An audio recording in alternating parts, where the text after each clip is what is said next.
Hey folks, Rex Bear here with Leak Project. Tonight's guest is Gill Broussard. He is a researcher, astronomer, lecturer, and philosopher, and considered by many a key figure and go-to source on information in regards to Nibiru, the infamous Planet X, or what Mr. Broussard has keyed, Planet 7X. Earlier today, when I researched Planet X, I typed into Google Planet X discovered, and over 2,330,000 results showed up. The first page listed 12 separate articles by mainstream sources, and I'm going to name a few right now. CNN, new planet may have been discovered, researchers say. Science Magazine, astronomers say a Neptune-sized planet lurks beyond Pluto. Then on Caltech's website, caltech.edu, Caltech researchers find evidence of a real ninth planet. Even the skepticsguide.org says astronomers confident that Planet X has been found. Holy crap. National Geographic, scientists find evidence for ninth planet in solar system. Wired magazine, this isn't the first time astronomers have found Planet 9. Even NASA's own news website in 2005 claims astronomers found the infamous Planet X. Now you can find out more about Gill and Planet 7X at planet7x.net, youtube.com/user/planet7x. Also, there's a buffet of information available via DVD. Mr. Broussard has teamed up with independent production company 5 Talent Entertainment and executive producers Rain Mercury and Carolyn Carpenter, bringing you Planet 7X, the Destroyer. Mr. Broussard actually had dinner reservations, and he canceled those reservations so he could come on here with us at the Leak Project, because this information is so important, and really appreciate that, Gill. If you would please give our audience just a brief description about yourself, and then we'll jump into the most current information on Planet X.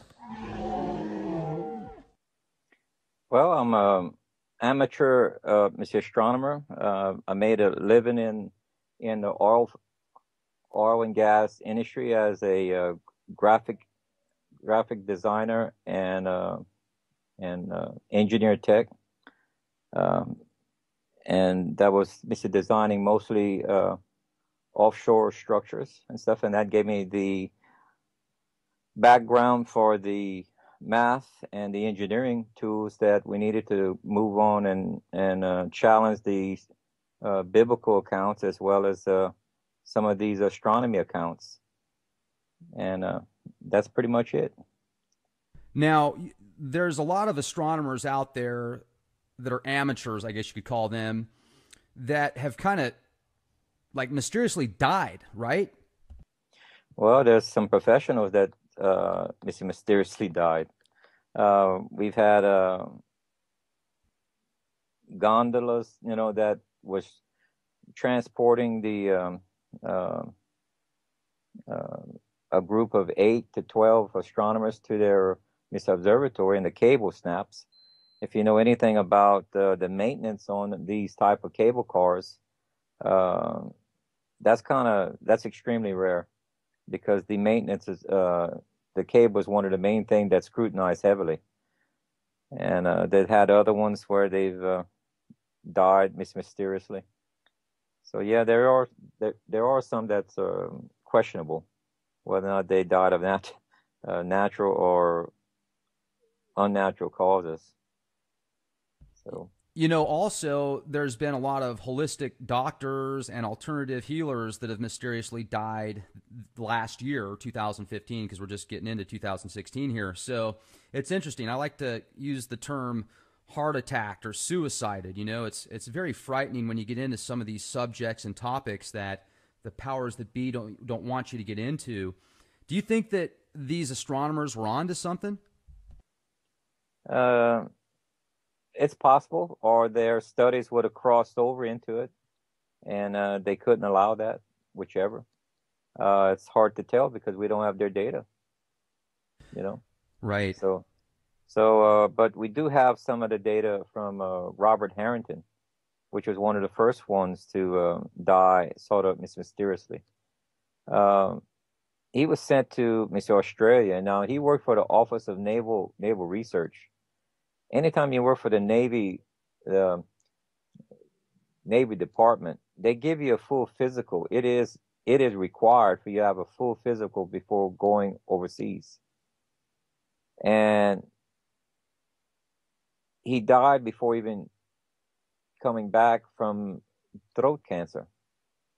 That's quite mysterious. They should have called that in his physical.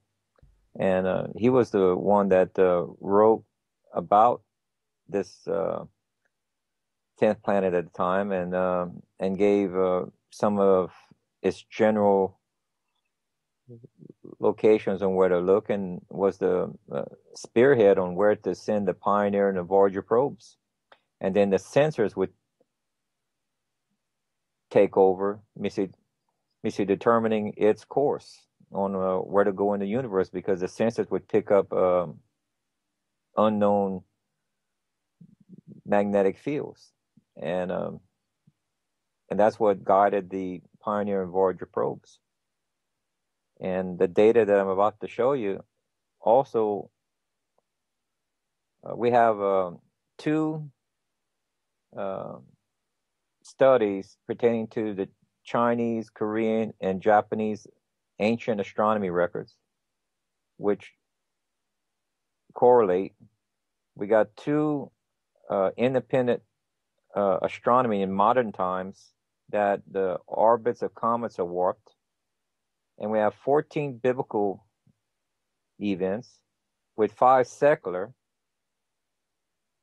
events that we're able to document. And all this data, and also along with the NASA probes, all this data is pointing to one constellation, Sagittarius, which is actually south of the universe.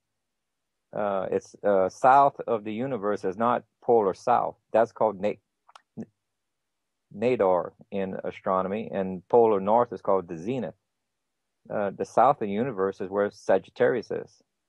So there's a lot of people claiming to know where this object is, and they're looking polar south, and they're even reading scientific articles where they say, okay, they calculated, like Dr. Robert Harrington saying that it's coming, from the south X amount of degrees, and they're looking in the wrong direction because they don't know enough astronomy even to know where the solar south is, So we have all these studies that are correlating in the same area space, and the Chinese, Korean, and Japanese gave us enough data to plot a segment of their course. And that's what turned me from a hardened skeptic about this planet into to the realization that we do have an object, a large object, because they documented it for 26 months. They didn't have a telescope, so that's by eye, visual. They documented for 26 months, 13 months coming in, 13 months leaving. That can only be a very large object to be able to capture that much light for your naked eye to see that for that period of time.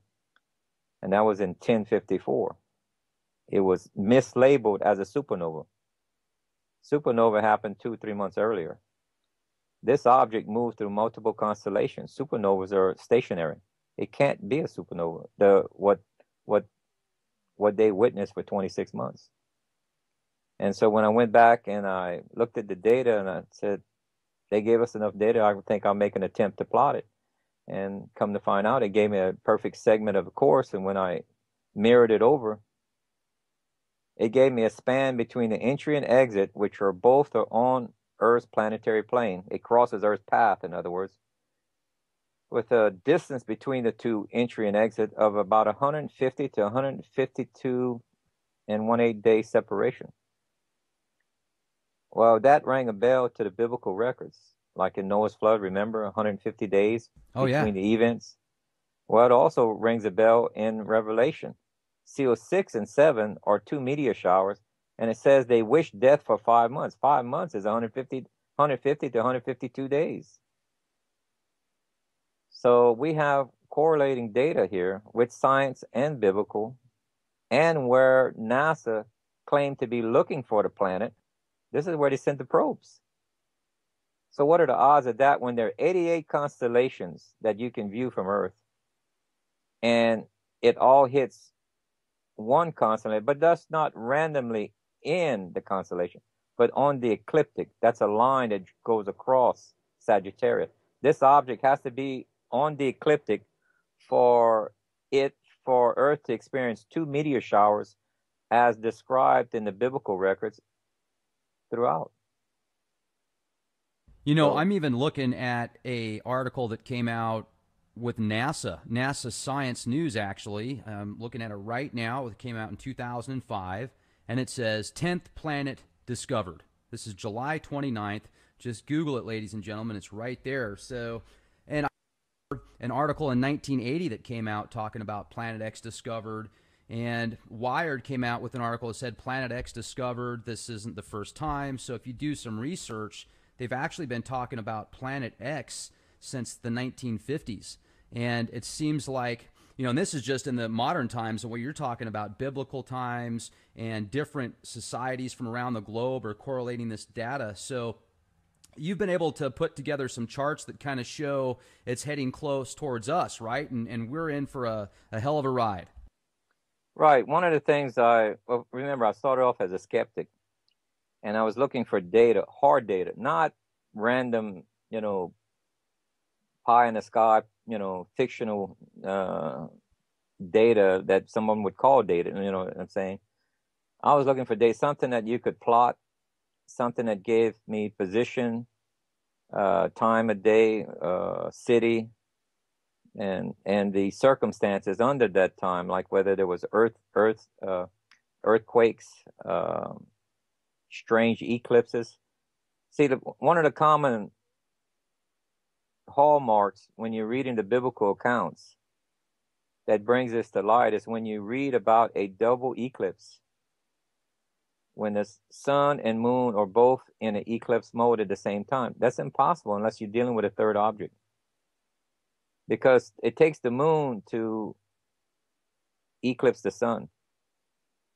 Like during Yeshua's sacrifice, it says that there was an eclipse for 3 hours. But that's Passover. That's a full moon. That's the wrong type of moon to have a solar eclipse. It takes a new moon to make a solar eclipse, and the moon can only give you 7.3 minutes of an eclipse. And the text says the whole earth was darkened, as well as secular text that says the whole earth was darkened. Well, the moon doesn't darken this entire earth. There's a small dot of a shadow that moves as Earth is rotating, and it can only give you in that area 7.3 minutes of darkness. So we're looking at a substantially larger object, and according to the Chinese model, we're now overlaid to the biblical records and other ways of calculating the size. We're looking at an object of roughly around 6 to 7.5 times the diameter of Earth, and that gives us a 3-hour eclipse of the sun, at the same time eclipsing the moon, as the text says multiple times in multiple stories in the Bible. And this gives you on certain circumstances a 7-year drought, 3.5-year drought coming in, 3.5-year drought as it leaves. It also associates with floods, lightning bolts up to 30 miles across, tidal waves, the 3 days of darkness during the Exodus. Many of these accounts we can correlate to an actual model that works. Now, keep in mind that there's two camps of thought in the science community at the moment. The astronomy group believes that the universe is ruled by gravity. But the physicists have come up with their own model. They say the universe is electromagnetic in nature. and that the vacuum in space is not a true vacuum, that it's filled like a lake of plasma, which is the fourth state of matter. Remember how astronomers say, well, there's 96% of all matter is missing. So that to create dark energy and dark matter. Well, the physicist says there's no missing matter. It's in the form of plasma that's clear. And that the vacuum of space is not a true vacuum. Well, that came to a interesting challenge just recently when comet Siding Springs passed near Mars. The astronomers were watching it, and the physicists made a prediction that it was passing close enough where you should see a electrical discharge as the tail of this comet passed over Mars. Well, NASA was watching this, and then just remember they have a delay in the feed of about 7 or 8 seconds. Well, guess what? NASA pulled away from a close-up view and gave you a very far view where you couldn't see it happening. But an amateur astronomer from Spain or Portugal went to the Canary Islands, went to the top of a mountain there. I have his name written somewhere. I can give it to you. And he filmed the event, and we have it. Mars lit up like a Christmas tree, like an EMP event. When that tail crossed, lightning jumped, and the whole atmosphere of Mars lit up like a light bulb. Well, guess what? Now that begins to match with the biblical accounts. Remember Joshua's long day, where the day he had an extra 12 hours of light and the sun and the moon stood still? Well, only in the plasma model, as this thing's approaching, Earth is, remember, the tail point's opposite of the sun. And as Earth is entering into the tail slowly, it starts to stop the energy from the sun that goes into our north and south pole, which is also plasma. And that causes us to slow down in a rotation between 4.5 to 5.5% compounded hourly. And what you get within 24 to 28 hours is a complete stop without mile-high tidal waves. And that gives you extra 12 hours of daylight on one half of the globe. The other half of the globe gets 12 extra hours of darkness. This can only be reproduced in an actual model on a plasma universe type scenario. 15 years ago, if we would have tried these calculations using a gravity model, we'd fail. But when we look at the new physics and apply what we've learned from the Chinese on this orbital path, we overlay this orbital path with the same, and we find we create an exact model that mimics these biblical stories. And you've put some of these models together, haven't you? All of them. Yes. It'd be great if you 14 of them. It'd be great if you could show those to us and our listeners. That'd be fantastic. All right. Let me share my screen. And while you're while you're pulling that up, I'm just thinking that the tidal waves you were telling us are going to get pretty extreme, right? I mean, they could be hundreds of feet high when this thing gets close. Oh, yes. You see, I've documented that Earth is tilted 26 to 28 degrees 3 to 4 times in its past.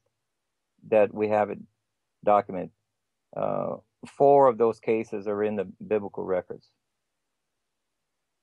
And it takes it starts to affect Earth about 6 hours before it crosses Earth path. Well, 26 to 28 degrees on Earth's surface is roughly 1,800 miles, and it takes 6 hours to affect it, and 6 hours as it's leaving, where it starts to straighten out again. So if you do the math, 6 hours into 1,800 miles, you're looking at 300-mile-an-hour winds on open water, on on hilly terrain on the ground, that would be cut down maybe to 150 with maybe 200-mile-an-hour gust. But if you ever been in a hurricane at 150, you realize that trees don't stay in the ground at 150.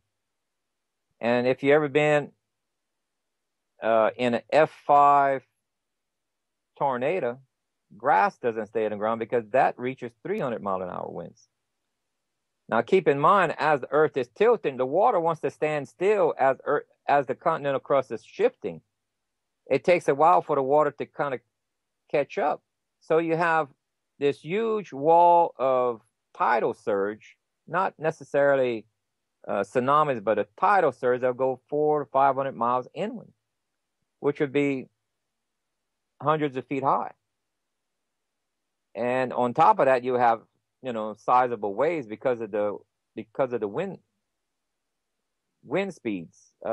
Most ships will be sunk on that side of the Earth that's receiving the tilt.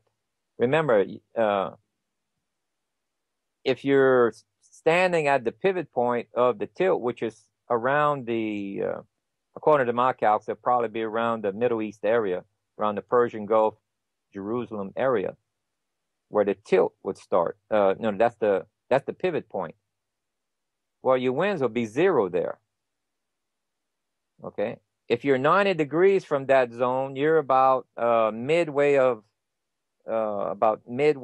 South America, just off the coast of North America, and you follow that around the globe. It takes you right through the middle of Australia, right through the Philippines, and all the way back to the North Pole to Greenland. Well, that's where the center of the tilt is, with the highest winds. There's enough data in the biblical records to mine that I can tell you right now, normal man didn't write all of this data. Not the future, because the model the order and what they're saying does not violate a model. They got the order correct, and the science, you can't do that consistently.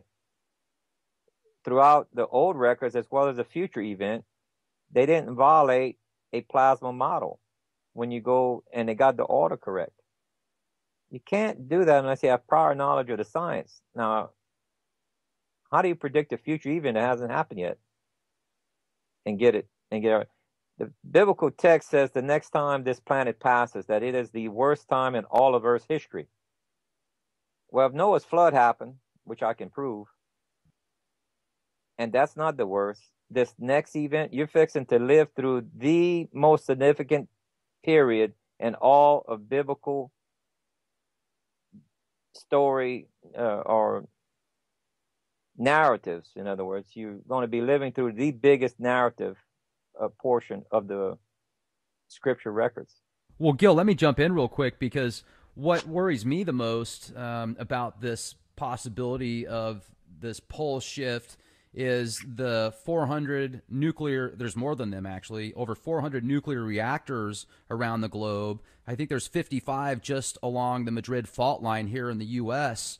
So that in and of itself could be catastrophic. Well, let me show you a little bit of that. I tend not to show that on the, but I will since you asked. Give me just one moment right here, and I'll. Yeah, no problem. I'll just reference maps. Here it is. Sure. Right here. This is. These are those reactors that you're talking about. You also need to look at where the earthquake zone. There's also, I think, 5 major fault lines, almost equal to the San Andreas on the east coast that they're not telling the people. I found some data pertaining to that. That was but take a look at this. Now, keep in mind that when Earth tilts, Canada will be temporarily in the Arctic zone. Now, they also have nuclear power plants. I show some of them in Canada. But keep in mind, they're built for that climate zone. If you go into the Arctic zone with 150-mile-an-hour winds, freezing temperatures, the water system is going to freeze. Their cooling water is going to freeze because it's not designed. Remember, I work for an engineering company. I read the specs, and we have to design it within certain criteria. That's outside the specs limits. These generators, the backup systems will fail. They're not made for that temperature. So if you take a look at this, this is if there's an island on the Canary, there's a certain island in the Canary Island group that half of it is split. It has a big fault across it. It's about ready to collapse into the ocean. Well, as this planet comes close, it's going to cause that island to slide. If it slides, you're looking at a tidal wave. You're looking at 9 tidal waves hitting the East Coast. The first one, according to the computer models that I've seen, the first one is 90 foot tall. And they're progressively small after that. 9 of them will hit the East Coast when the La Palma Island collapse. It takes about 8 to 9 hours for it to reach the coast once it starts. Then we have, I said, something like 21 nuclear facilities on the East Coast that's very close to the either on or near the coastline that could fail. Then we're looking at as this thing gets here, if we have a major impact that hits the Earth, which you can expect. This southern half right here that I show at the bottom. It's not coming up. There it is. Perfect. Okay, Thank you. I'm sorry. No, that's fine. These are the nuclear power plants you were talking about. And when the La Palma Island collapses, the computer model shows 9 tidal waves hitting the East Coast. The first tidal wave is 90 foot tall, followed by 8 more. So the first tidal wave will not have time to recede before it's hit again, pushing the waters deeper and deeper inland. There's 21 nuclear facilities on the East Coast that some of them would definitely be threatened, but total of 21. Look at how many's in Illinois. I mean, that state's going to get vaporized. Right. That's so, and then the Gulf of Mexico, which we'll talk later, is actually the world's largest crater impact site. And you can find where the crater rim used to be, which is the outer curve that I'm showing here. Okay. This slid once in the past. That's why we have oil right here. That's buried plant life, green plant life, which is buried. That's why we have all this oil off the coast of Texas and Louisiana. We're shifting right now as I'm speaking. We've been shifting for the last 60 years or more. That's why we're losing our coast. That's not global warming. Once you have water that covers the roots of the plants, it smothers them. Then the grass dies, and then there's nothing holding the soil, and then it erodes away. And you don't see this on all of the coast. You see this where there's a cave-in about to happen, a collapse. And right at the edge of this outer rim I'm showing you is Toledo Bend. That's where they put a dam, because that's the edge of the crater rim. It was the ideal spot to put a dam right there, and they made an artificial lake right there. And this is going to collapse. That's going to take, looks like about 4 nuclear facilities to the bottom of the Gulf. And when that slide happens, you're looking at a tidal wave that goes all the way around Central America, which catches 2 of Mexico's nuclear facilities. The West Coast, the Bible talks about on the second event, which is 150 days later, a fiery mountain, which is wormwood, which is a meteor, which is part of the debris field that trails this. A lot of people thought that was Chernobyl. Right, but it's not. Once you see, whenever you're missing data, you can't paint the full picture of a story. We didn't have this data until I did this research. This explains what Revelation is talking about. And the second event, you're going to have a meteor shower again, but it's going to be on the nighttime side of Earth on the 150 days later. The first event is on the daytime side of Earth. And this is going to be the second event, which is at nighttime. And one of the meteors are going to be as large as a mountain. Now, the one that made the Gulf of Mexico, you can take this and estimate 1/10 the crater size is how large the meteor was. That meant that the meteor was about 110 miles across. And that happened during Noah's time. That's what caused the waters to recede. And I can explain that later. So this next one has to be smaller than 110. Otherwise, it would wipe out all life form. So let's say it's 20 miles across. But it's going to hit the Pacific and it's going to cause a tidal wave. That means it's going to wipe out all of the nuclear facilities in Japan, China, along their coast. You're looking at the west coast of America being hit by a very large wave. And that also take out some of the nuclear facilities. And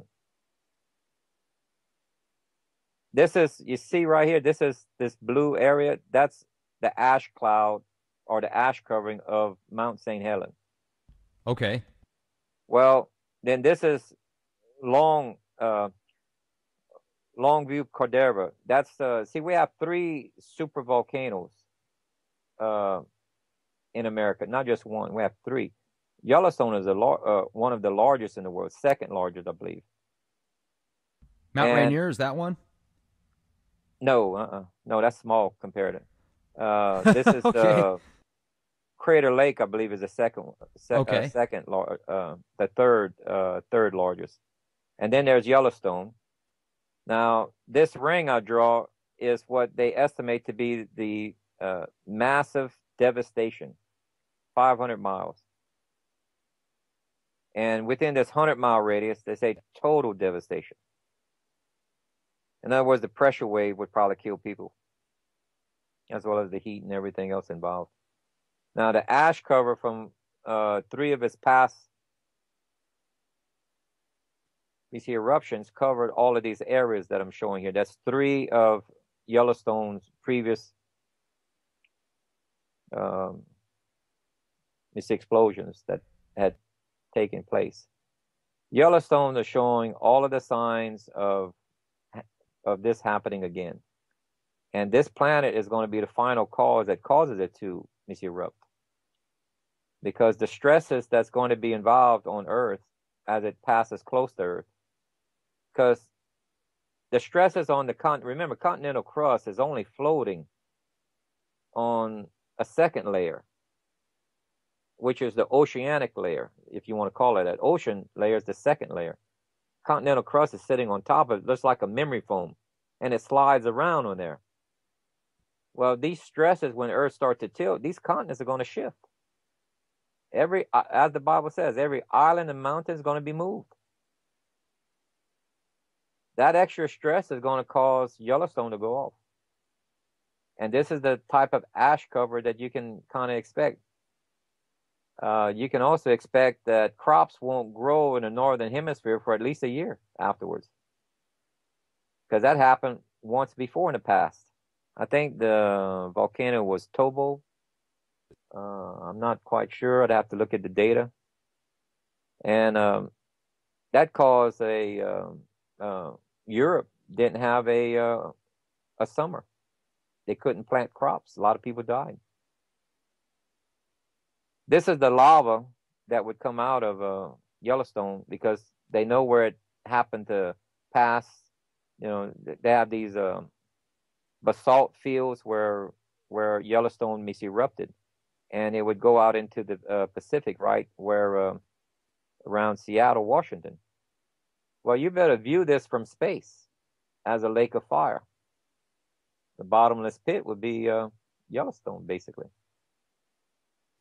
It's something that you can view from space. This is how large this event's going to be. Now, the Bible talks about a third of the grass, a third of the trees, and a third of the rivers being burnt up. Well, when he said rivers at a later point, that defined continental crust. He didn't say oceans. He's describing 1/3 of continental crust. Well, when you look at a globe, a circular, spherical shape, what half of the globe is 1/3? That's North and South America. Europe, Africa, and Asia is 2/3. It's telling us that the Bible's telling us that this half of the globe is going to be hit by a meteor, not a shower, meteor storm. There's a big difference between the two. And guess what? Nuclear facilities cannot take meteors coming down at 10 times a rifle bullet. And some of these facilities will do like Fukushima. They'll go up. Because even if a small meteor takes out their cooling facilities, let's say it doesn't take out the core, just takes out the cooling facilities, that thing's going to melt. Or if it hits the river that's supplying the water to cool it, and it creates an artificial dam temporarily. Only thing you need is less than 24 hours for that thing to go into meltdown. Yeah, I mean, you look at Japan and Fukushima, Ukraine, Chernobyl. There's actually some stuff on the East Coast this year.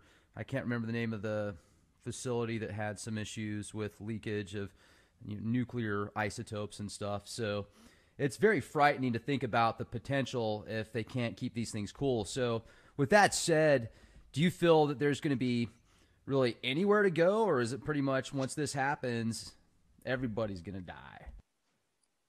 No. This happened before, just that we never had nuclear facilities before. Well, that makes it a whole new ball game, doesn't it?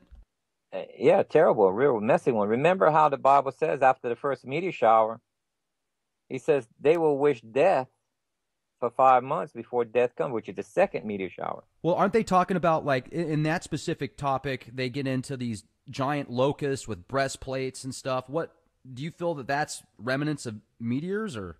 No, they're trying to describe a helicopter. They didn't have modern words. See, they didn't have a word even like meteor. They called meteors fiery hail. They don't have a word for this planet. They call it the fiery dragon of old. Okay, they call this large meteor that looks like wormwood. I'm going to show you an actual steel meteor, what it actually looks like. Now, if you only had natural materials to describe it, you're going to see how it truly fits. You're dealing with an ancient language that had limited vocabulary. They do not have the words we have today.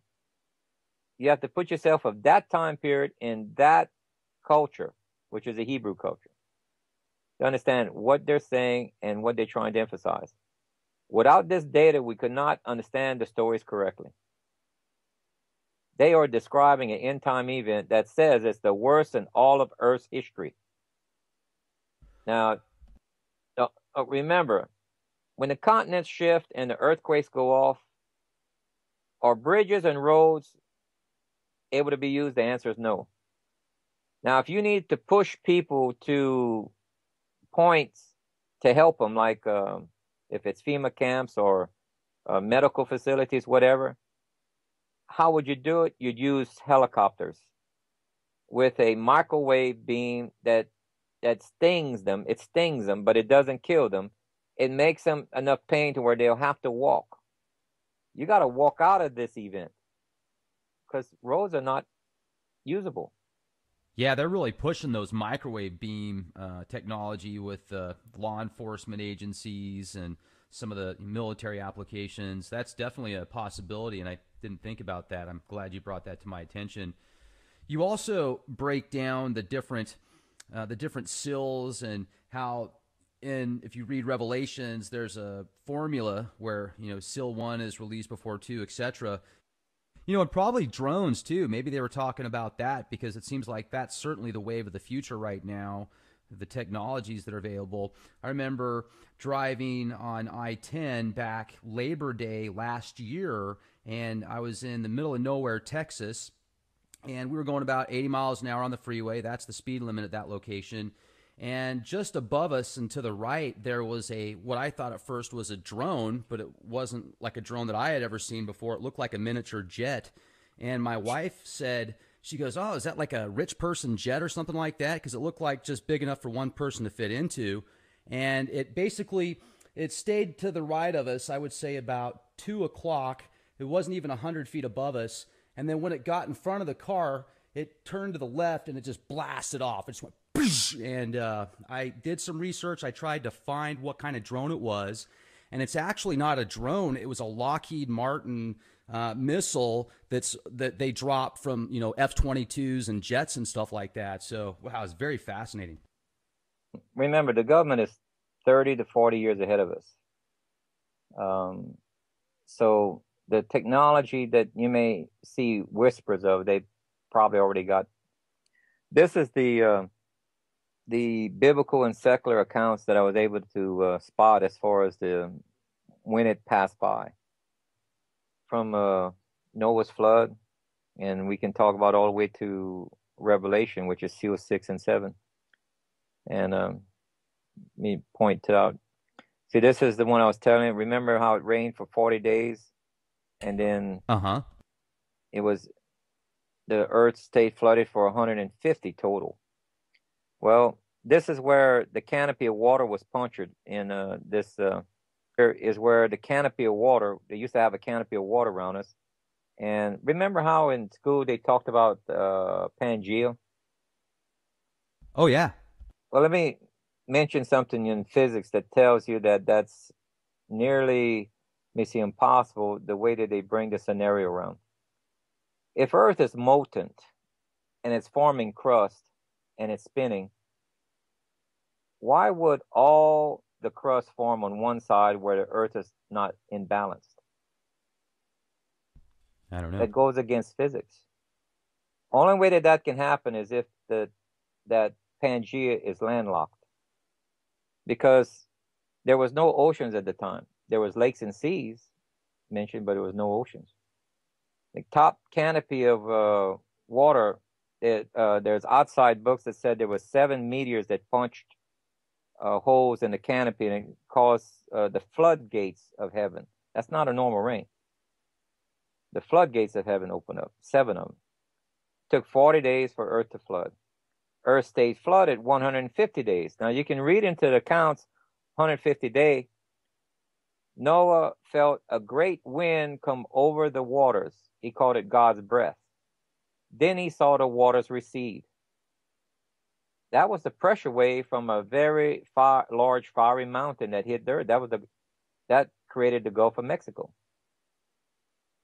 That knocked off 71% of our crust on the opposite side.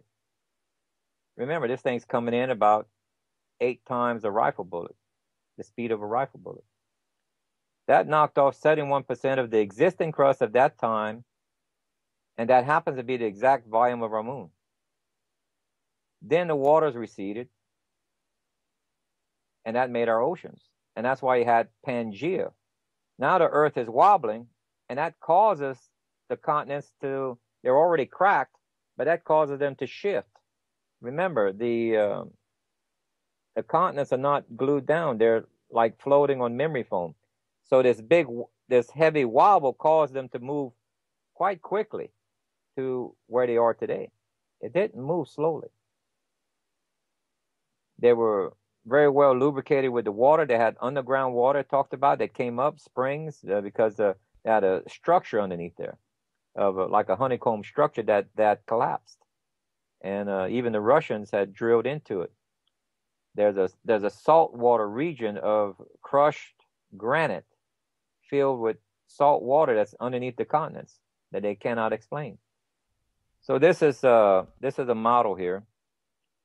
This is to scale. This green layer is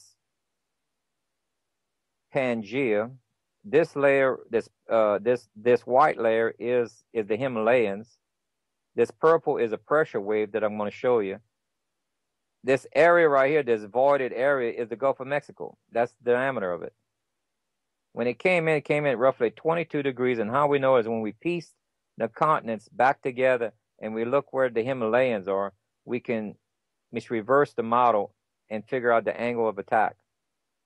When this thing exploded, the pressure wave went to the core and it bounced off that solid core, and it made the Himalayas in seconds. Moving the core forward is what knocked 71% of our continental crust on the opposite side, creating the moon. Now, let me show you how big the crater is. Whenever you piece back where Africa needs to be, you can see where it used to be off the coast right here. All right. A lot of people try to make things fit from land to land, but that's not the way it was. You got to go where the shelf is off the coast. You see? You had lakes and streams between the two. Okay. That's almost like a perforated page. That's where it rips apart at, because it's the thinnest. Now, you see where Cuba is right here? Uh-huh. It's touching South America. Just recently, they found off the west coast of Cuba, right in here, a city 270 feet below the sea level. Huge mystery, because the Gulf has never been that low. They can't figure out how a city got there. Well, because it was existing at the time of the impact. This is where the Mayans and some of these ancient cultures were. They built on the tip here. And now, after the movement, the end of the area here collapsed into the ocean, and it preserved these ancient temples, which is like a pyramid, just like exactly what you see today in modern Mexico, those ancient temples. And they got one 270 feet below the sea level, and they can't figure out, because they know that the Mayans never went to Cuba. No, because Cuba was part of South America and the Yucatan Peninsula at one time. They touched. So that might explain the quick disappearance of that culture. Well, the part of it, because remember, the Mayans said they were asked by the Spaniards when they came, did y'all build some of these? He said, no, we just misinhabited them. They were already, some of these things were already built. Right. Some of the so depending on, so I'm talking about pre-Mayan basically, but I call it because it's mixed up with their culture. But this was pre-Mayan. This was prior to the flood. You see, and you can see a large impact makes a double rim. You can see where Florida had a lake cut in half right here. Well, you follow this curvature, you better see where the crater goes. The crater rim goes exactly where I was telling you. The southern part, the northern part of this crater rim is exactly at the edge of Toledo Bend. Is a dam right there, because it's a natural structure to put a dam to hold water. This crater is roughly 1,100 miles across. Now, scientists have a problem with this. When dealing with a crater so large, there's two levels of energy. One of them is the impact, and then there's a secondary energy field caused by frequency. That frequency violently vibrates carbon molecules where they spontaneously combust. So plant life, insects, animal life, humans would vaporize in a ring of fire that would go all the way around the globe, and no life would exist. Earth should be a burnt out cinder because of this impact. So they can't get past the math. Well, here's the city I was telling you about. That's underneath the edge of Cuba. 2,300 feet below the water. No, 395 feet below the water. You know, I wonder why they found what the big deal was with pyramids back in the day. You ever thought about that? There's definitely they did put a lot of effort, a lot of manpower in it. So why? I wanted to show you this right here. Remember, scientists have a problem with that crater because of the size of it. Right. Well, they never bothered to recalculate this, that the heat issue is resolved if the Earth is flooded, because water is a good absorber of heat. Only way that crater could happen, that meter, and life to exist, is if the Earth was entirely flooded. And the only way that the moon can be created, which is only made out of crust, there's no core to the moon, okay? The moon has gravity, but it has no magnetic field because it doesn't have a core. There's even iron oxide. The satellites found a huge amount of iron oxide. Well, if anybody knows chemistry, that should raise a anomaly there, right there. How do you get iron oxide on the moon when there's no atmosphere or water? Because that's basically the simple term, that's iron rust. For rust to happen, you have to have oxygen and an atmosphere. How do you have rust in large quantities on the moon? Because that at one time had an atmosphere, but it was when it was on Earth. And keep in mind, the only way for the waters to recede is if you remove crust. 71% of the top crust is missing. If you put it back where the oceans are and you reduce the Himalayas down, you have a flooded Earth again. You have a logic triangle that you can't beat. Now, the only way that life could exist is if they were on a boat right here. You have the crater, you have the moon, and you have plenty of evidence showing the Earth was flooded. And because logically, mathematically, and physics involved, tells you this Gulf of Mexico as a crater cannot exist unless you have some way of solving the heat. And the only way you can do that is if you have a flooded Earth. Now, there's also, if you look at the asteroid belt that's past Mars and the Kuiper belt that's past Pluto, there's a lot of talk that the possibility of those were planets at one time and something caused them to explode, and now they're asteroid belts. I'm wondering if you follow that same theory and if you believe that Planet X could have been the possible reason for that. Yes, we have a bunch of anomalies in our solar system that without this intruding planet, you don't have a cause. You see the effects, but you don't have a cause. Science is applying cause and effects. So without this planet being really, truly real, you can visibly see effects, but you have no reasonable cause for it. Because Pluto used to be a satellite moon of Neptune. Matter of fact, it crosses Neptune's orbit still. That's why they declassified Pluto as a planet. Because one of the terms that they redefined as a planet, that a planet cannot cross another planet's orbit. One of them cannot be a planet. But what's interesting about this, they got a dilemma coming up. Planet X crosses Earth's path, and it's bigger than us. Which one do you disqualify as a planet?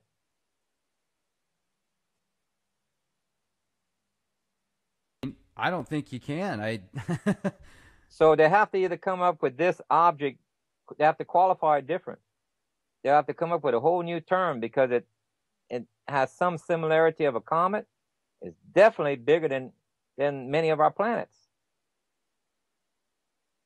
So they have to come up with a whole new term, and that gives them plausible deniability. You ask them, what about this planet? They'll say, what planet? What about this comet? What comet? You have to say, what about this heavenly body that's coming in? If you don't use the proper terms, then they have political correctness will not get you your answer that you're looking for. Yeah, that makes sense. Let me give you a quick view of the Himalayas. So you see how it has a semicircle arc to it? Yeah, I was just looking at that. Well, take a look at this real quick. This is a satellite map that NASA did that shows the gravity. This darker areas that showed where gravity is the heaviest or greatest. You're heavier in this area of Earth than any other portion of Earth, because gravity is associated with the density of matter. And the only way that you can get this is a punch from underneath. This is the pressure wave. See how circular it is? It was a punch from underneath the crust that compacted the matter, giving you greater density, increasing the gravity. This gravity ring is actually a bruise caused from the impact. And the Himalayas was the weaker area, so it popped up in seconds. It's 3 to 5 miles higher than the rest of the terrain. It came up in seconds. Yeah, that's interesting. And air is rock. I can find you the same color terrain, color of this material. You see all these striations are all lateral? Uh-huh. That's not normal. That's not. Wind can't do that because it's not constant in one direction. That's rub marks. Well, now this doesn't match the surroundings. See, they know that this is not natural. It's called a monolith. They don't know how these monoliths got here. They know it didn't come out from outer space because it's not charred. It's not burnt. They know it didn't hit with any speed, like 8 times a rocket, because there'd be a crater here. It had a soft landing. And when something is landing soft, you see the surrounding rocks, how it came up. See all these dark areas? That's rocks that vibrated out of the ground.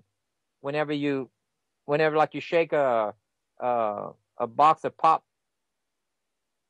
popcorn, the larger pieces come to the surface. Well, that's what happened, right? This is all these dark areas because it shook the ground when it landed. Well, if you take a look at 13 miles to the area here, you see a drag mark. Because one of the ways to slow the speed of this down, suppose it was ejected from the Himalayas at a shallow angle. It never got into the upper, and Australia was closer to India, which it was at one time.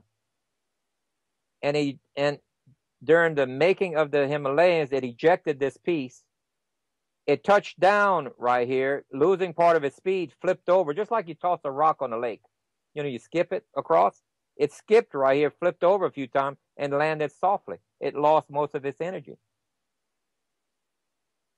Take a look at you think it matches? Similar? Not at all. Size? These are rub marks right here. This is where, now throughout the ages, because the continents are shifting a little bit, it's not as straight as what it normally, because this happened about 3,000 years ago or more. But that shows you how that monolith happened. And this happens to be the direction of the Himalayas. And this would explain how the monoliths got there with a soft landing. Now the other one, this is the second largest. The other one is larger, but it's buried many times deeper because it didn't skip. It landed firmly and it planted itself. It didn't make a crater because it didn't have enough speed, but it buried itself just like you drop a rock in soft mud because of the weight of it. We have enough evidence to prove out Noah's flood. And let me jump to another one. And while you're pulling that up, let me ask you, because I forgot to bring this up earlier, that giant scar on Mars? Looks like a big scar. Yep. It's a big canyon, but yes. Do you think that could be from Planet X? Without a doubt. During the, we'll touch on this right now. We'll just jump ahead to the Exodus. Okay? During the Exodus, they had 3 days of darkness. Solid darkness where you couldn't hardly see your hand in front of you. Now, it's also documented 3 hours of darkness during Yeshua. So how do we get a difference of 3 hours versus 3 days? Well, what happened was that it collided with a planet called Ceres, which is now known as the asteroid belt. It destroyed that planet and broke it up with a head-on collision.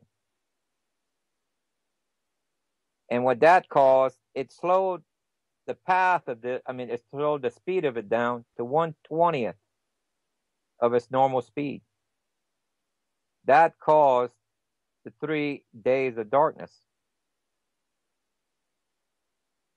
Now, if you go and connect the dots a little bit, look at the biblical records a little bit more, you see how it took 4 trips around the sun before it regained a normal orbit. The first trip around the sun and it came back at 52 years later. Guess what? That's Joshua's long day.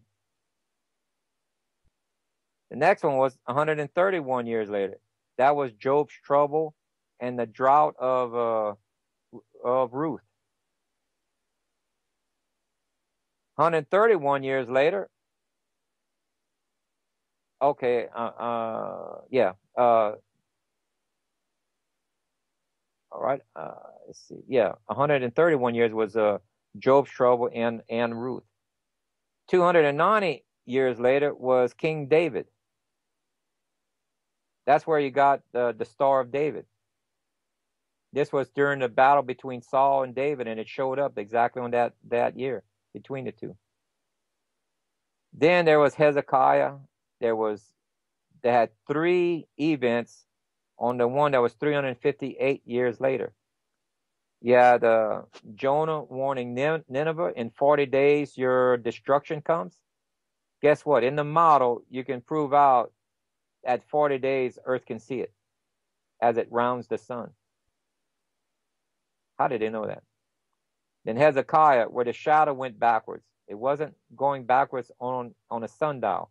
That's a misinterpretation in English. When you read the Hebrew, it's steps. The sun went backwards on steps.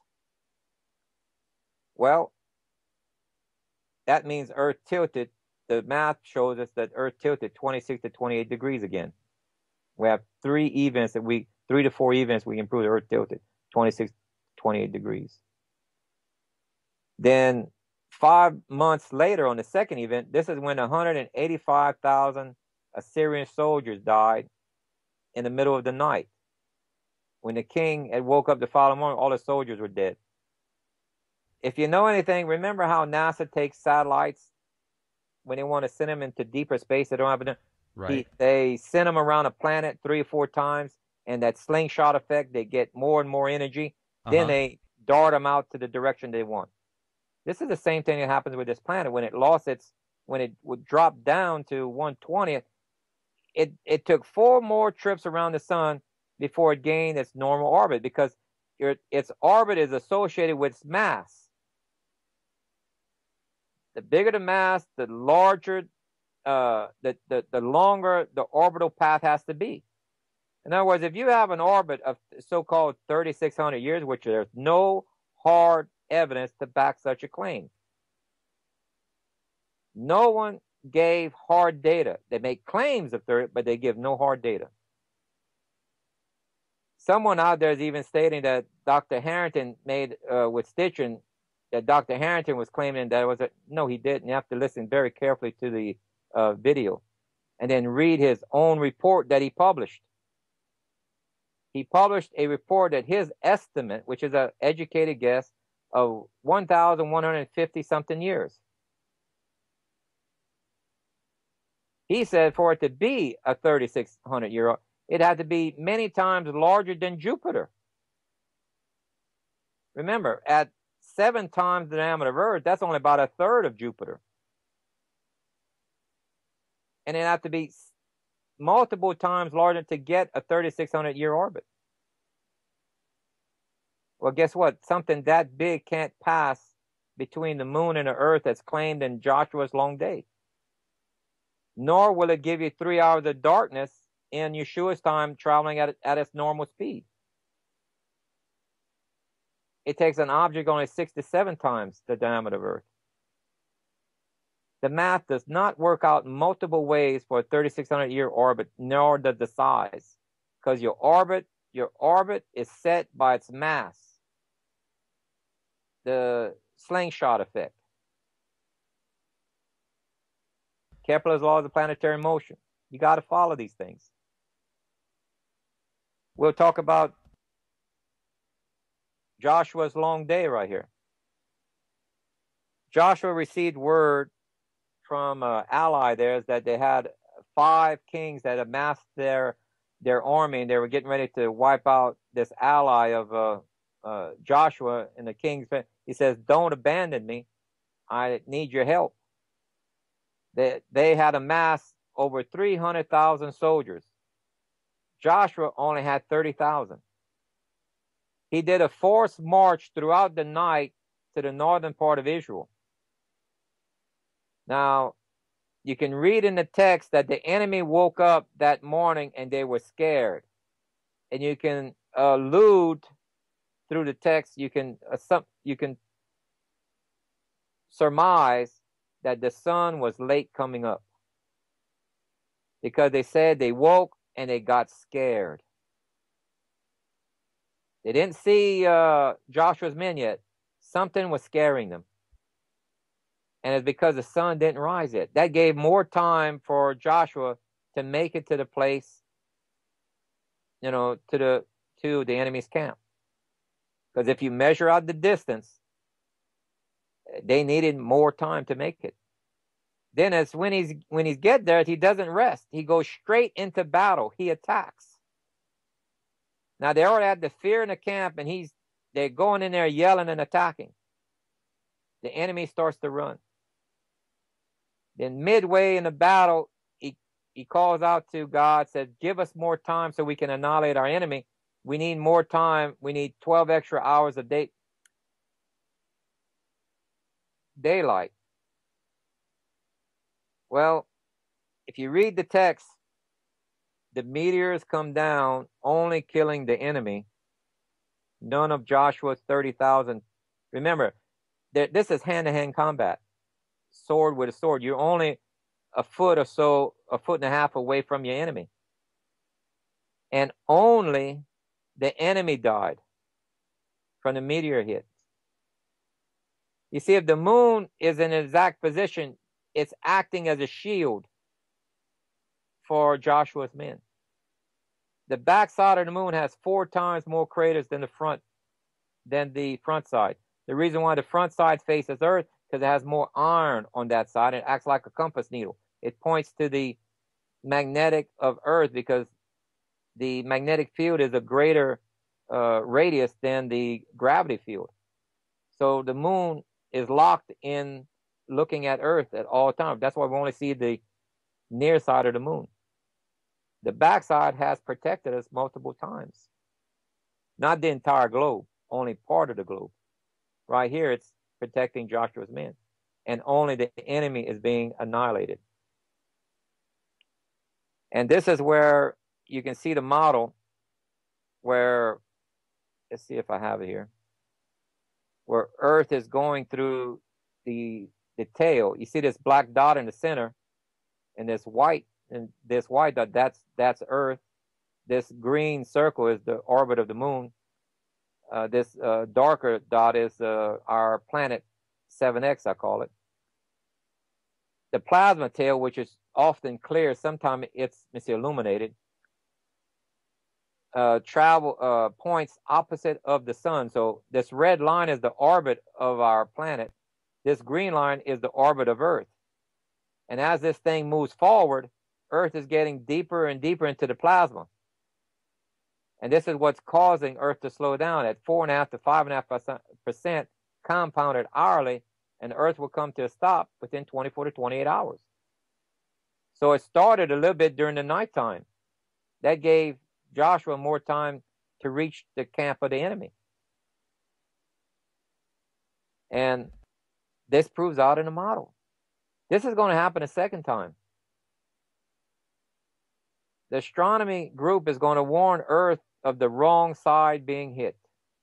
They're going to say the meteor shower is going to hit the the Middle East region, Europe, Africa, Asia.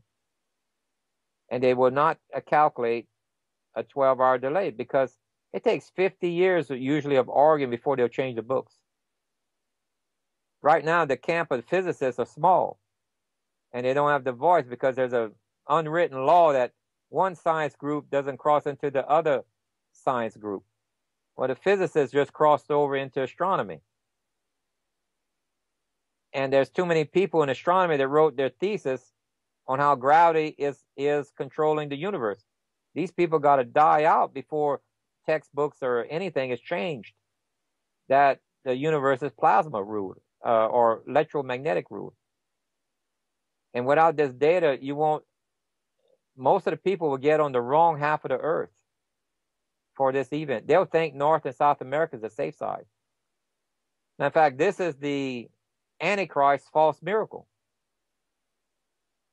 Because of the terrorist activity that's listed in Seal 4, over 1/4 of the globe is under the threat of death, that part is under terrorism. Once they have a peace agreement, then after the peace agreement, remember how it says when peace is announced, soon after destruction happens? I can't quote it exactly the way it says it. Sure. This is the meteor shower of Seal 6 because Seal 5 is the peace agreement. Seal 6 is the meteor shower. When do people get microchipped? Well, during the rationing, during economic collapse, and during the food shortage in Seal 4. See, for you to control the people, you have to ration money, which is a bail-in. That's what they're doing. They're rationing money. Seal 4, there's going to be global terrorism, so that's going to disrupt the economy, and you have rationing of food. Then you have rationing of fuel happening because of war going on. When you have those three, you control the population of the world. You have them under your Homeland Security clauses and laws. So for people to get their rationing, they'll issue out credit cards with chip, and it'll be a voluntary basis to take that misinjected chip. And on that card will say how much of what item that you're going to be getting and how much fuel you're going to get. Now, the Almighty has already prepared his people for this coming event, because he says in the text, he says, these are my instructions. These are not the feast of the Jews. That's a wrong interpretation. The Hebrew word is mekra, and it does not mean feast. It means dry rehearsal. It says, these are my rehearsal patterns, and it's the Father speaking. It says, these are mine, and you hold them forever. On a Sabbath year and a Jubilee, you're supposed to stock up food, it says, for each of those full year. Well, that meant Seal 3, economic collapse, and Seal 4, famine, has to happen either on a Sabbath year or a Jubilee. We're just about finished with a Sabbath year, and we're starting into a Jubilee year. In one of those 2 years, you're going to see Seal 4 and 5, Seal 3 and 4 happen. Economic collapse and famine.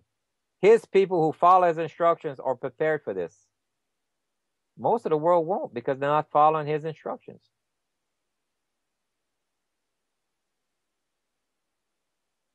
The data in the biblical records is too exact.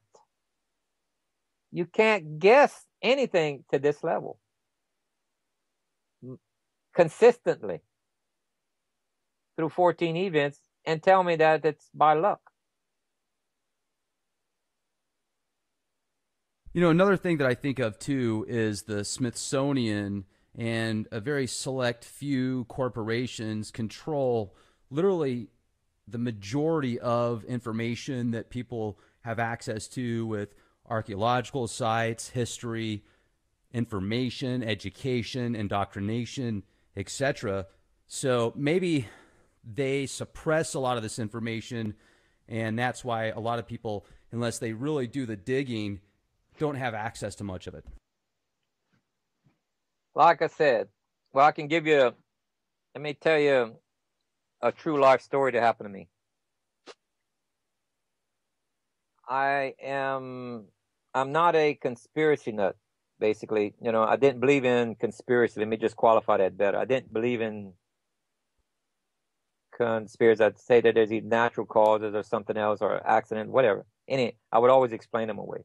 There's something more logical or rationing. In my travels, I've been able to travel in different parts of the world. In my travels, even in the U.S., a friend of mine brought me to a gentleman's home that was the richest man in the world twice in his life.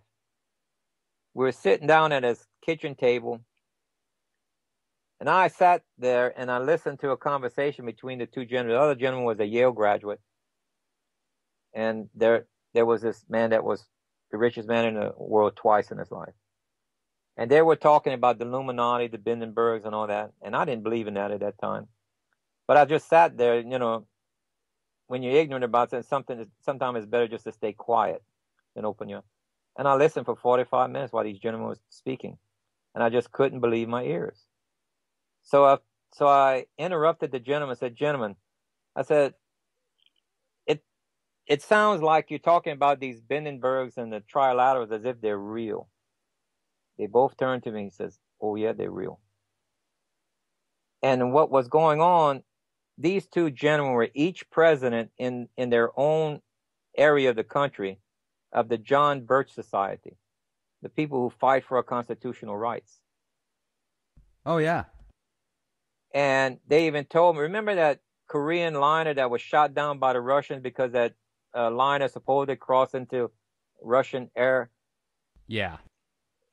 This happened maybe, 20 years ago or so, 15 years ago?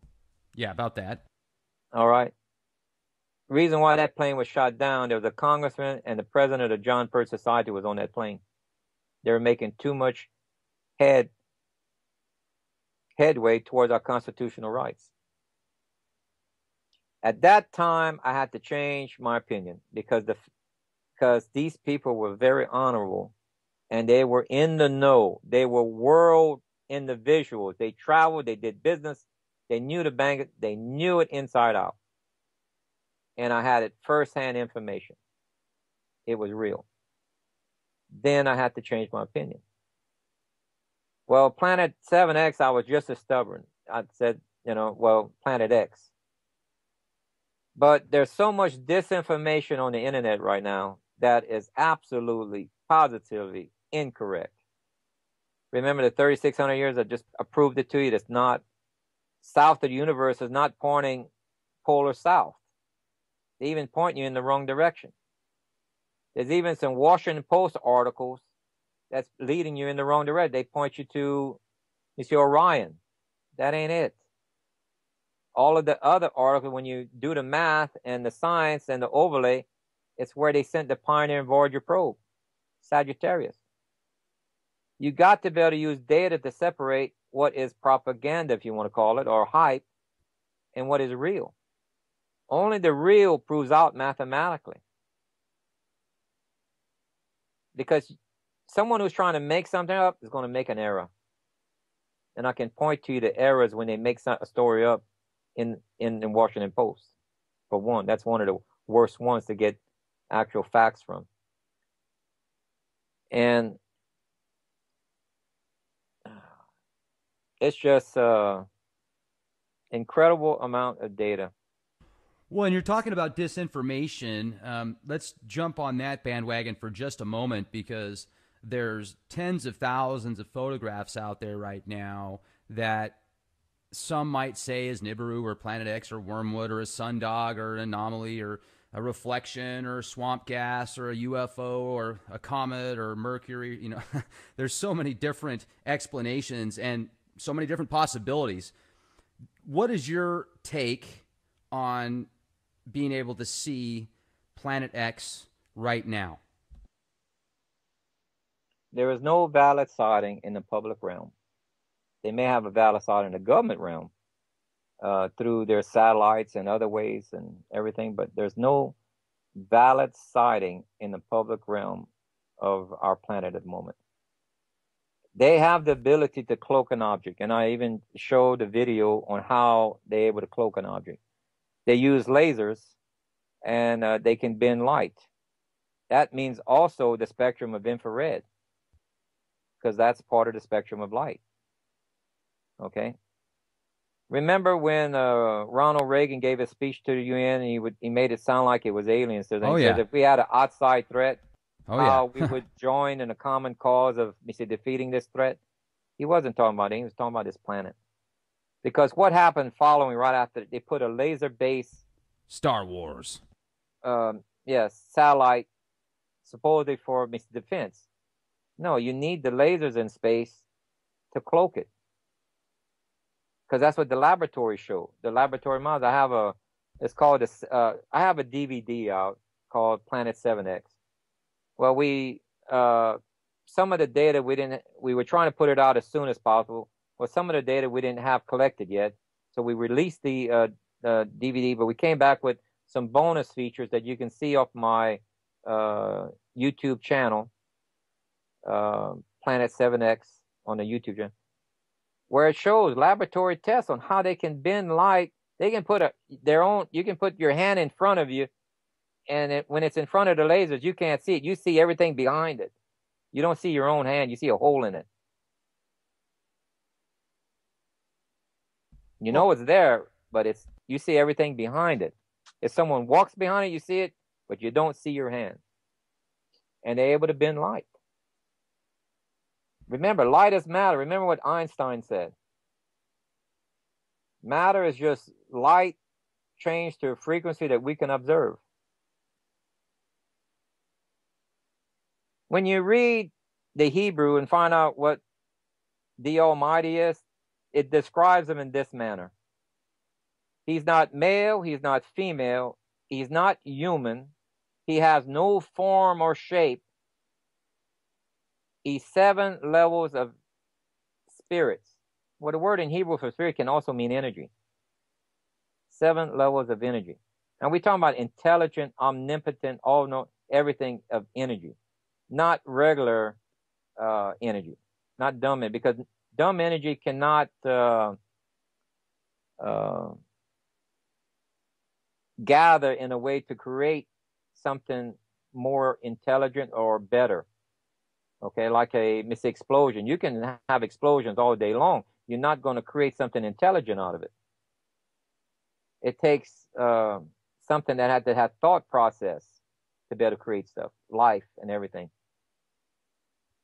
Because there's not a single example out of all of the explosions, out of the entire world, from nuclear to dynamite to air, there's not a single thing that they created that's life form out of a explosion. They had plenty of tries, I think. So if you take what that is, what the Father is, and look at Einstein, he says, remember, the first law of the thermodynamics, energy cannot be destroyed or created. It always existed. The same energy we have in day one of creation is the same amount of energy we have today. There's no new energy in the universe. The same amount. That also means, taking Einstein's theory into effect, that all matter is just light changed to a frequency that we can observe. You're living in the Elohim matrix. That's an awesome way to put it. I like that. Everything is visible, just a different spectrum of light. Amazing. It's a hologram that he created for our benefit. This is uniquely designed for us. And over a third of the scientists would tell you this. Earth is in a unique place, and if you, I have a DVD here. I just watched. The thing is called the Principle, maybe. Let me see. I don't have it right here in front of me. But they interviewed scientists on a one-on-one basis, and the data shows that everything is radiating. The center of creation is focused around Earth. Multiple wings of data that point to this. that we're unique. Creation started from a focal point of Earth, or our universe, let's say, our solar system. And everything is radiate out from this point of center. And that confuses the heck out of them. Because that only lives to a creator. That we're that unique. I'm telling you, I cannot prove the Bible. And he says, the Bible tells you to challenge it. It says, believe in me, but challenge me. I challenge them with a calculator and science. And when you use the proper science, oh, it's unreal what you're getting out of this. Do you think that there is a possibility that the translation that Zecharia Sitchin put together with the tablets and the Anunnaki and the return of the Anunnaki with Nibiru, etc., is there any validation to that in your opinion? I like Sitchin. I'm not trying to say that he forged something purposely. Let me clear that up. I'm not after the man or anything, but I'm looking for data. Give me orbital speed, give me orbital mechanics, give me a layout of where it was seen, sighted, place, time, date, something I can plot or calculate. It does not exist in his data. It doesn't exist in Anunnaki's data. That tells me it's made up. If you can't mimic something in science, but you don't know the science, and it's there, guess what? You saw something real. Because you couldn't have faked it because you didn't know the science yet. And throughout the Bible, that's self-evident in 14 documented cases. You can't have it consistently right and tell me they faked it. With science they had no knowledge of. We didn't even have the knowledge of till the last 15 years or so.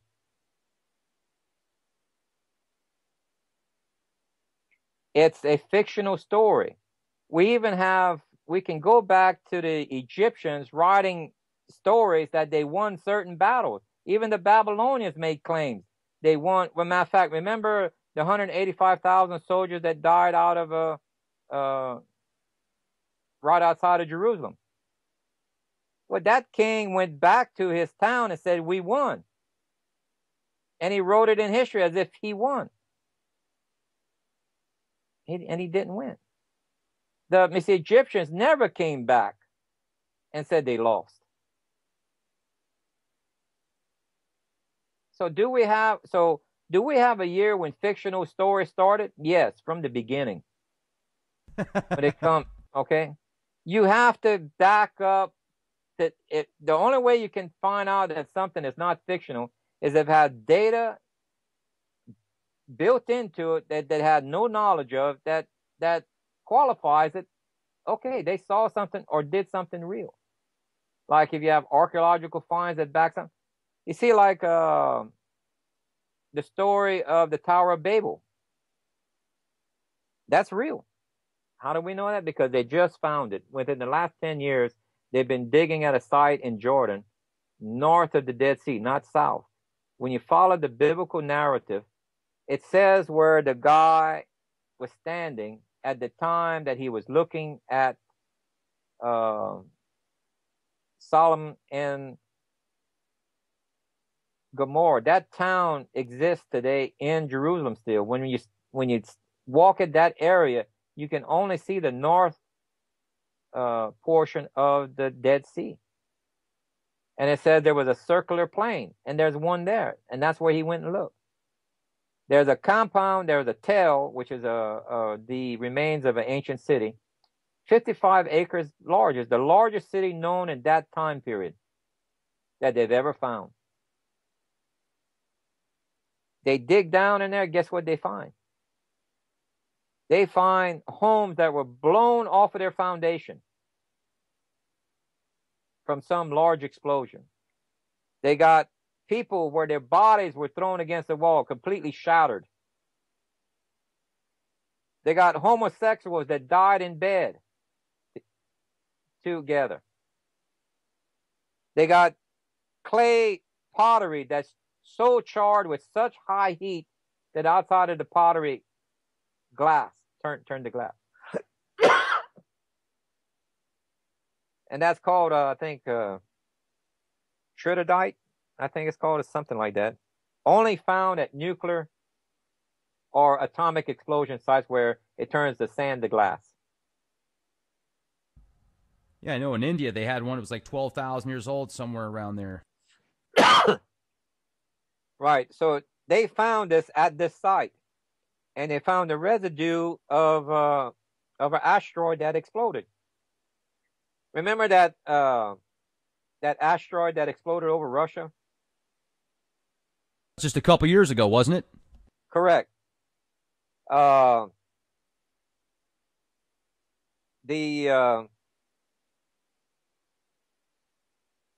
try to pull up some data here for you. 50% of the of inbound meteors explode before touching the ground, and they explode at different elevations.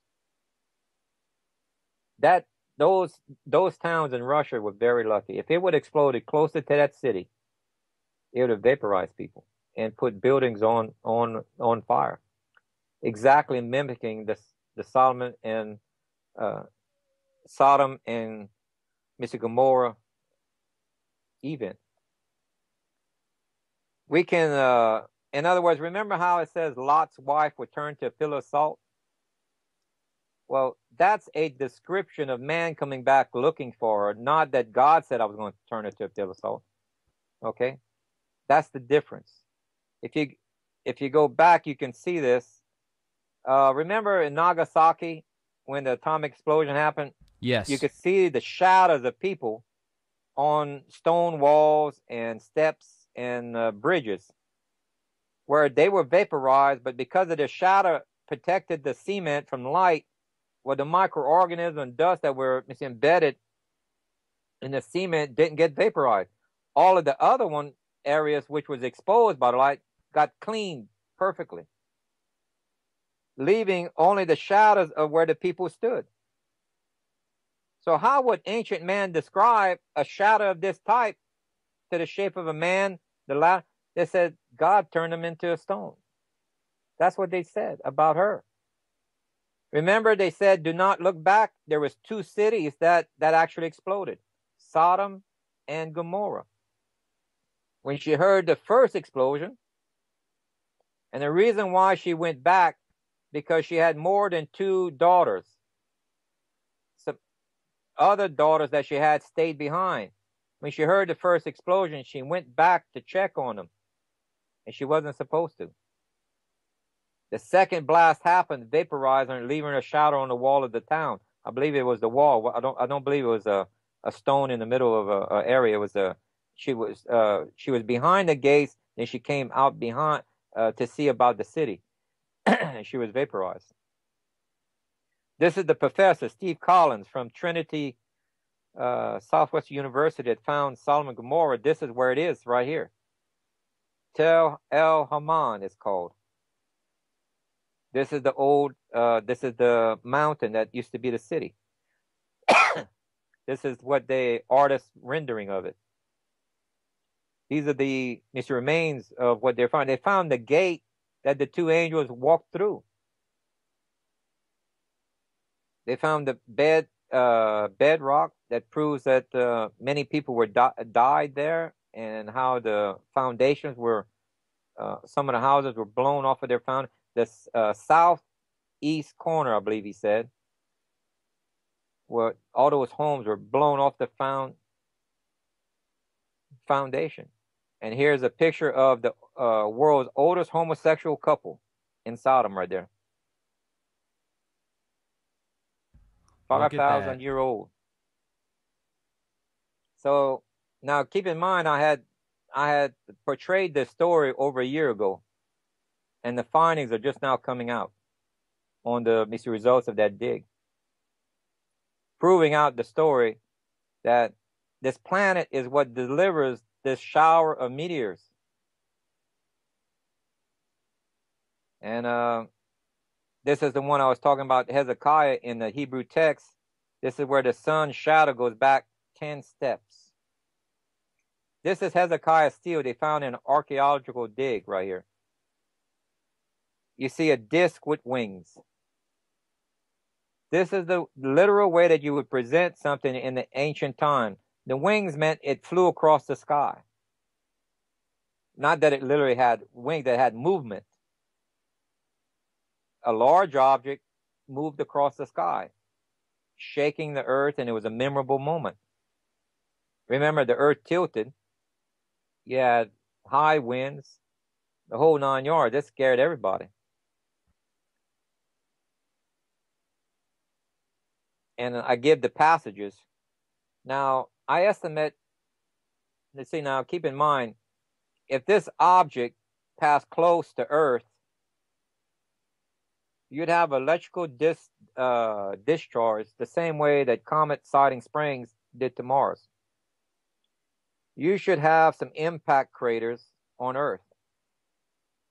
All of that scarring that you were mentioning about on Mars earlier, remember when I told you it lost its speed to where it moved to 1/20th? Right. To have that amount of craters on Mars is because it was going slower. And it probably turned around and it stayed in orbit with Mars for a little bit before it headed towards the sun. So it had plenty of time to gouge out the large scar. And because Mars would have been caught up in its plasma tail, Mars would have either slowed down very slowly or even stopped, allowing this constant digging to take effect. It's the only way that you can explain that. That is not by a casual flyby traveling at 88,000 miles per hour. You'd only have a couple of hits in crater form. Like, see, this is where it passed on Mars. Mars lit up like a light bulb. This is Comet Siding Spring.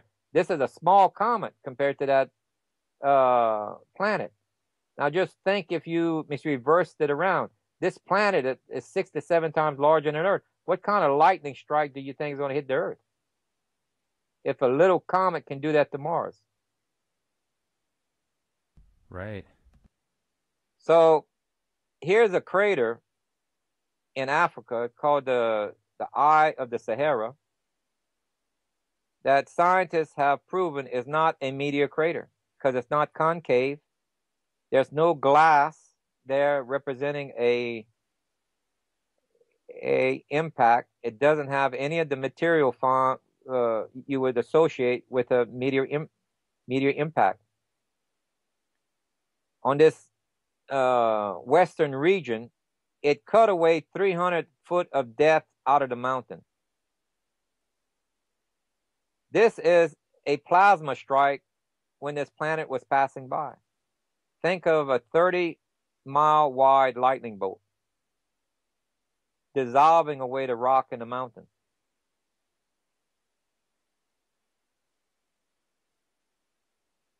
There's a Greek myth they call remember where Zeus would throw lightning bolts that would melt mountains? Yeah. Well, Zeus. this planet was called Zeus and Jupiter because it passed during their time period. And right here you can see where it literally melted part of a mountain. Remember, they didn't have words for planets. They gave them names. Sometimes they called it Mars. Sometimes they called it Jupiter. Sometimes they called it Zeus. Just like Baal and all these other pagan, they're talking about this object. Well, it's interesting how they have different representations and, kind of, I guess you could say, marquee statements in representation towards each planet, and each god represents that planet in a certain way. So, well, because remember, it's people who are trying to interpret, but they were missing a piece of the puzzle. So they're looking at, okay, it's one of our planets in the solar system. But they never assumed that there was an unknown planet. They mislabeled them. They were talking about this object that came close, and the Bible is called the Great Destroyer or the Fiery Dragon of old. In the Chinese text, it's called the guest star.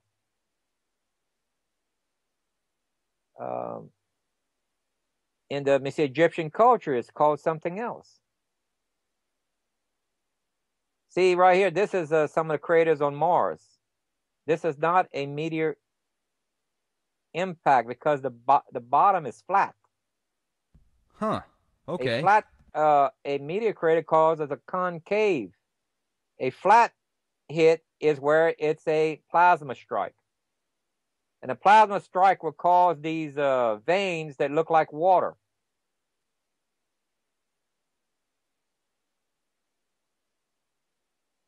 See, Mars, Venus, and Mercury are along the path of its travel. And all of these planets have these plasma strikes on them.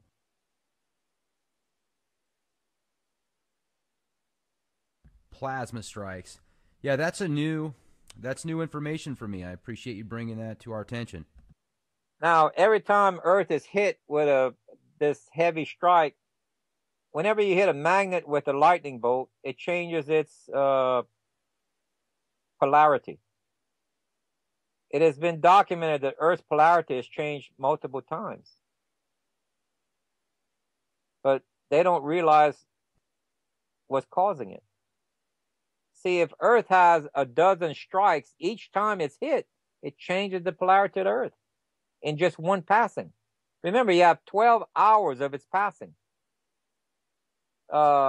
Maybe 4 hours or maybe 2 hours of that is lightning strikes.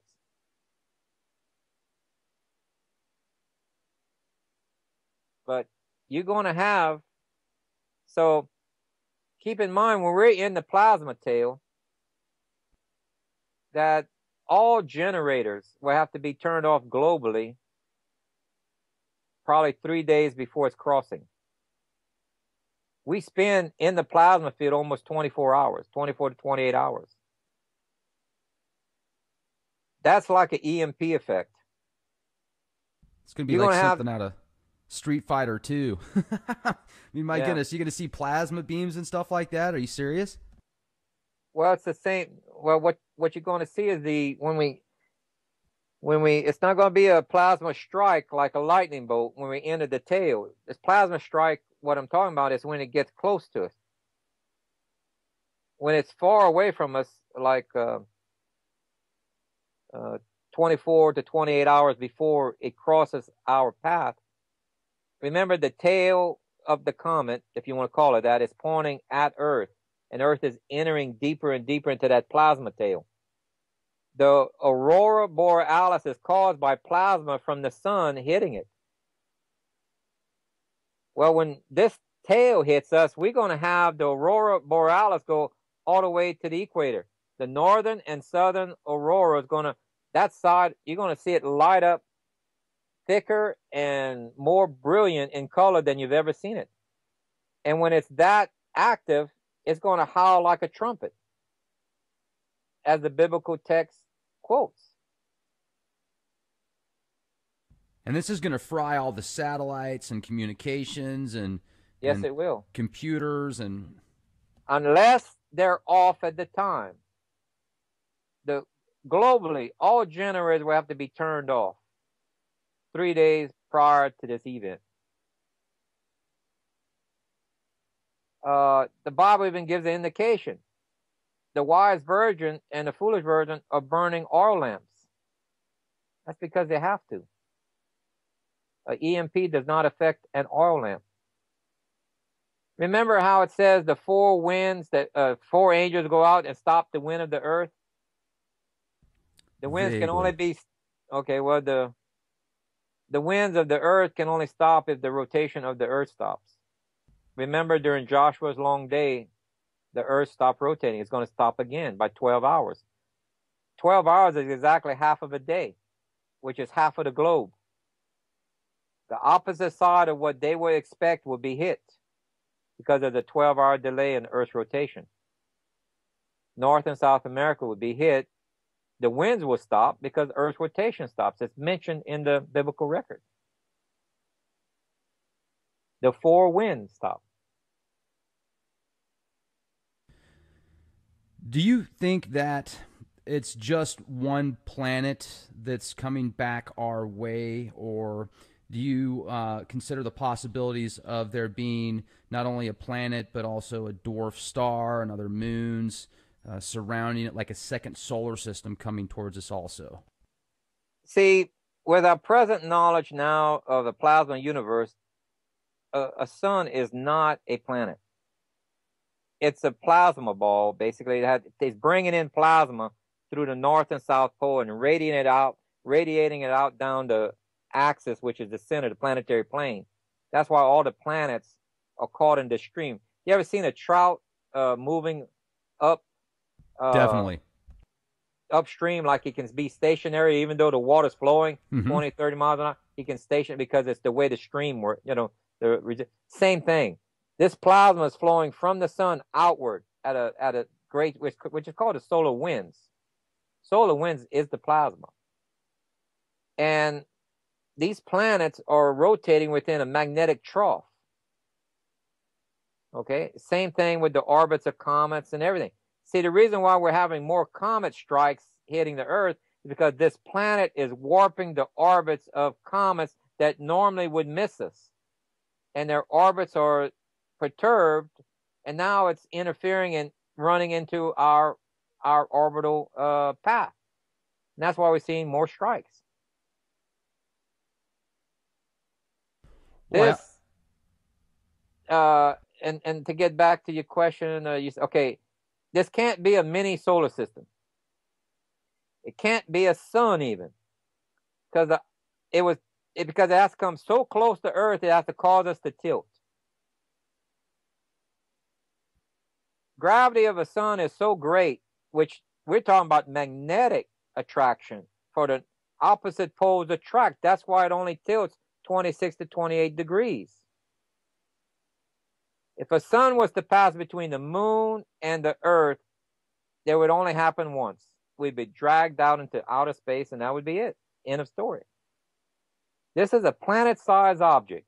Now, does it have moons, satellite moons? Possible. I can't say no to that because I can tell you one thing, it's not listed in the data that I found.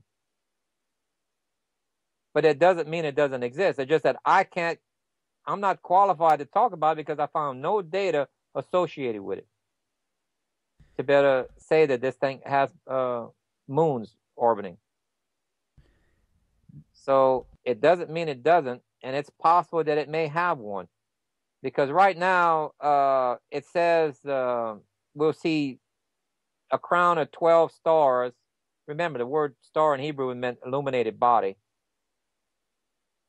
And this could be a moon representing the 12th star because Leo is 11, normally drawn in the Hebrew. It's drawn like a lion. Remember, the way you draw the constellations have changed throughout the years. It changes from software to software. And that 12th object, which is puzzling me, I thought maybe it might have been the king planet Jupiter. Well, that would have been March 26th for this lineup. One of the possibilities. Because the software, it greatly concerned me, I said. I have no way of predicting the future. But the Almighty can, and He writes it for us. So I was concerned about that date, but we have not seen it. Neither has CO3, 4, and 5 occurred. You have to have CO3, economic collapse, CO4, famine and war, and 5, a peace agreement, before you can have the meteor shower of 6 and 7. So when you see those, and the internet will be down until the peace agreement, because the whole world sees the Antichrist signing the peace agreement. That's how you're going to know him.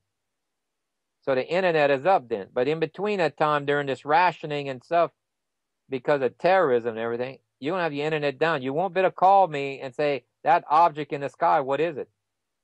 You have to be able to identify this and know what it is before the internet goes down. and you got to know what to do then. And when you see a peace agreement being talked about to be signed in Jerusalem, you make sure you're in Jerusalem for the signing of that peace agreement. And then wait there in Jerusalem. Your passport is good for 3 months in Jerusalem. You wait there until Passover comes around, March or April. And that's when the two witnesses will appear for the feast. And shortly after that, the Messiah appears, and he brings you to a place of safety on earth, in the wilderness, it says. And only a remnant will make it to this place of safety. There's 2 taking aways in the Bible, not 1. One is only for a remnant. The second one is for the entire body of believers, the dead are first, then the living. But he already qualified that if you go through the Great Tribulation without being in this place of safety that I'm providing, and you make it, count yourself lucky. Very few you will. Because he said, this is the time of Jacob's trouble. Jacob is Jews and Christians, basically. And they're going to be hunted down by Esau. Esau is the Muslims. They're going to hunt you down like dogs, cutting off your heads.